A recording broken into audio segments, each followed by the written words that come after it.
again, Year 4. Thank you to everybody who has sent myself and Miss Austin their work, videos, pictures. It's been amazing to see, so please do keep sending those in because we love it. Chapter 6 of Varjak Poor today. Tam turned to Varjak, wonder in her eyes. You made the Scratch Sisters back down. It was me who backed down, said Varjak. I didn't want to fight them. You did the right thing, said Holly. We don't want them as enemies. Now, let's get out of here before someone really bad comes. She led them down the wall into the snowy evening. They headed to the river that flowed through the city. Varjak smelled the river before he saw it. He could almost taste the fresh fish. There was a harbour on the river with boats coming into dock. Flags fluttered on their masts. Their horns rang out loud and lights played on the water. Seagulls wheeled and turned above. Smell that lovely fish, said Tam, licking her chops. It's Mrs. Mogg's favourite. A row of brown buildings faced the harbour, coated in snow like everything else. A flight of steps ran down between the buildings to a yard at the bottom. Though bounded by buildings, the yard was open to the sky, with the fire escape zigzagging up. Lights were on in many windows, casting a warm glow. It was a cosy-looking place, but Varjak couldn't help noticing the fire escapes were the only ways out, apart from the steps they'd come in by. The yard was bustling with cats. Not gang cats, just ordinary street cats, long-haired and short-haired, large and small, all different colours and types. Some of them were nosing around a heap of old packing crates in the corner of the yard. Others were clustered together, grooming each other's fur, gossiping and chatting. A few were lapping at pools of ice on the ground, trying to get at the water below. Varjak looked closer. There didn't seem to be any food here, though the cats looked cheerful. They were all so much thinner than Sally Bones's gang. They lacked the big brawny muscles of those who ran in the city.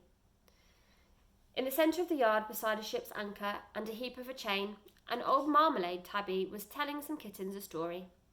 It's the most wonderful place, she was saying, her bright eyes gleaming. It's always warm, and there's more mice than you can eat. But if it's so wonderful, Grandma, said a marmalade kitten in the crowd, why do we go there right now? The old tabby combed her long whiskers. Well, it's not easy to get there, Jessie. It's protected by fearsome guardians, and there's the most disgusting smell you can imagine, so most cats don't even know about it.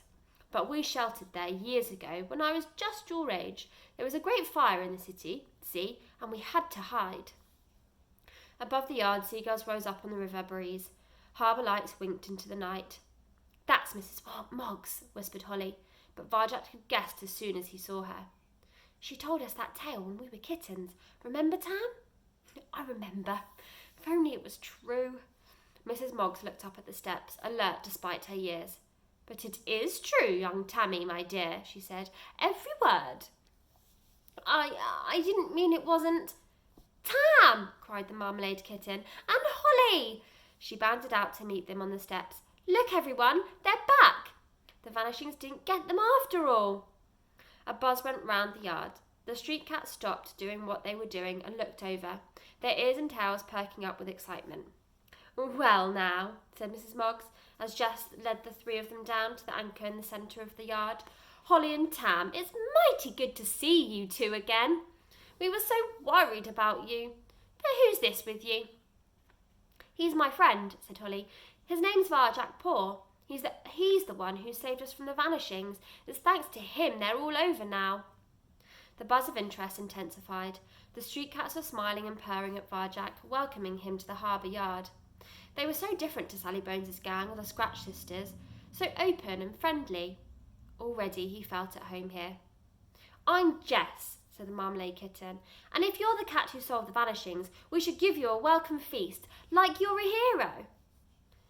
The street cats all nodded at that, murmuring happy and licking their lips, all except one of them, a skinny old cat with a sour look on his face, like he'd eaten something rotten. Solve the vanishings, he sniffed, peering at Varjak. He don't look big enough. Who cares how big he is, said Jess. Just ignore old Buckley, Varjack. He's a horrible grump. Varjack didn't mind. He was enjoying himself. Well, old Buckley's right. I couldn't have done it without Holly and Tam, and our friend Cludge, and it's great to meet you all. What a nice young cat, purred Mrs. Moggs. I like your friend, Holly.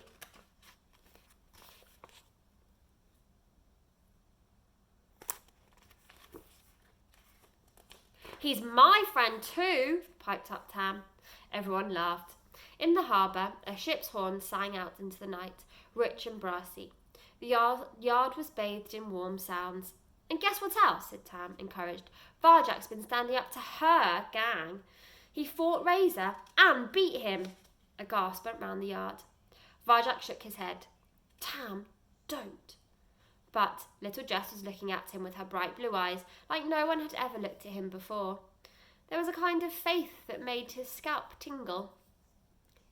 You beat that mean old Razor, she said. Grandma's always saying someone should stand up to the Bones gang. If I was bigger... Don't get your hopes up, said old Buckley. He don't look like no fighter to me. Varjack is a fighter, insisted Tam. A great fighter. I'm not, said Varjack. It's not true. I don't want to fight any more. Why do you think the Scratch sisters backed down, said Tam. They could tell. Them cats never back down, breathed Jess. I wish you'd stick around, Varjack. We could use your help. Stick around? Spluttered old Buckley. Him? Think about it, Jessie. If he really beat Razor, they'll come looking for him. Haven't we got enough trouble as it is? I wish he'd get out of here and leave us alone. Mrs. Moggs shook her head. Sometimes I wonder about you lot, she said. Jessie, that's enough talk about fighting. Varjack's our guest. We don't ask guests to get into fights on our behalf, and we certainly don't insult them, Buckley. Pfft, sniffed old Buckley. I wasn't insulting no one, just speaking my mind. Oh, I'm sorry about him, my dears, said Mrs. Mogg. He's scared, that's all. You can't blame him. It's unnatural what's happening in this city. We've seen things we've never thought we'd see. It's all right, said Varjack. I know what you mean. We saw something strange last night, didn't we, Holly? It was like some kind of cat, only it didn't have a tail and its head was the wrong shape. He stopped talking, for the atmosphere had shifted again. Suddenly, no one was laughing any more, or purring, or moving. Everyone was looking at the ground. An uncomfortable silence fell on the yard. Mrs. Moggs shook her head. Strange days indeed, she said. I wish we could welcome you properly. I put on a good old-fashioned feast for you, like Jessie said, only we got no food. Tam's face fell. No food? Really? But I thought, how can you have no food? Mrs. Moggs sighed. The winter's so hard already, see? There's precious little to go around as it is, and now them Bones cats are taking what we got and calling it the law. The fish from the harbour, that lovely fresh fish you can smell, they come every night and take it from us. Anyone what says different, well, we know what happens to them. Sally Bones's punishment. The silence deepened. Varjack scratched his head. He was probably the only one who didn't know what Sally Bones's punishment was. Maybe Mrs. Moggs would tell him, but Jess spoke up again before he could ask. What was Sally Bones like, Grandma, before she beat all those other gangs and took over the city? Mrs. Moggs dropped into a conspirational whisper. No one knows. The Bones weren't always in this city, see? They say she came out of the north, and she's been wandering the earth for hundreds of years, changing her name wherever she goes. Old Buckley laughed out loud. Tales! And have you noticed, Mrs. Moggs carried on, you only ever see her at night. It's because she'd burn up in the daylight. She's that evil. That's the stupidest tale I ever heard, scoffed Buckley. Sally Bones is evil, all right, but she's just a cat, no different to you or me. But next, old Moggs will be telling you there's a secret city, what no one else knows about. There is, she cried. I was just saying. And I always believed you, said Holly. But if it's true, then where is this city? Well now, said Mrs. Moggs. She drew back and took a deep breath, like she was about to tell another tale. But before she could, a pair of kittens came barreling down the steps into the yard. They were out of breath. Their eyes were round with fear. What is it? Said Mrs. Moggs. It's them! The Bones gang! Loser and that lot! They're in the harbour! Panic ripped through the yard like winter wind. Varjak looked up the steps and saw them coming. 10 of them or more. This was no ordinary patrol. It was a deadly fighting force from Sally Bones's gang. A claw of panic cut into his guts. Cold fear spilled out, flooding his body. Jess was looking at him, eyes glowing. She thought he was a hero. She thought he could take them on and win. She was wrong. His power wouldn't be enough against all those cats. The way couldn't help him. It only brought trouble. You'd better hide, my dear, said Mrs. Moggs gently. It's you they'll be after. Varjak nodded. He couldn't speak. His legs felt heavy. His head felt light. Let's use the fire escapes, said Holly. Too late, said Mrs. Moggs. They'll see you and chase you, and it'll be worse. No, you better hide. And fast. But where? Choked Tam. Oh, we should never have come, Holly. I told you. Them crates in the corner, said Mrs. Moggs. Do it now. Crates? Varjak didn't understand, but Holly did. She dragged him and Tam over to the pile of old packing crates in the corner of the yard.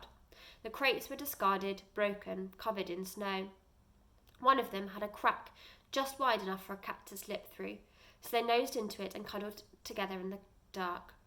They could hear Mrs. Moggs calling out to the street cats in the yard. Now don't panic. We've done nothing wrong. Let's face them with dignity for once. But the panic was contagious. It swept through them all like a storm. As he hid in the crate with his friends, Varjak's heart hammered in his chest. Tam shivered beside him. Even Holly was silent. Because through the crack he could see them coming down the steps, the roughest, toughest cats in town, and it looked like they meant business. There we go. Chapter 7 coming tomorrow.